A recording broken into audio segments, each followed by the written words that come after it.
আজ বানাচ্ছি চিলি পনির। ফার্স্টে পনিরটা কিউব করে কেটে নিয়েছি। এবার ওর মধ্যে পরিমাণ মতো নুন, গোলমরিচ গুঁড়ো ও লঙ্কা গুঁড়ো ও আদা রসুন পেস্ট ও কর্নফ্লাওয়ার দিয়ে ভালো করে হাত দিয়ে মিক্স করে নেব। দেখো আমার খুব ভালো মতো মাখানো হয়ে গেছে। এবার এদিকে একটা তেলের কড়াই চাপিয়ে দিলাম। তেলটা খুব ভালো মতো গরম হয়ে এলে একটা একটা করে ছেড়ে দেব, যাতে খুব ভালো করে ফ্রাই হয়ে যায়, একটার গায়ে আরেকটা না লেগে যায়, সেই জন্য একটা একটা করে দিতে হবে। এদিকে দেখো আমি একটা প্যান নিয়ে নিলাম। প্যানটা খুব ভালো মতো গরম হয়ে গেলে সাদা তেল দিয়ে দেবো। তারপর একে একে কুচানো রসুন ও কেটে রাখা লঙ্কা ও গ্রেট করে রাখা আদা দিয়ে নেড়ে চেড়ে কেটে রাখা ক্যাপসিকাম ও পেঁয়াজটা দিয়ে দেব।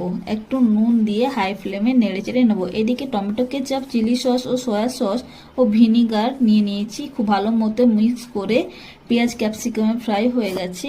এবার এটা আমি দিয়ে দেবো।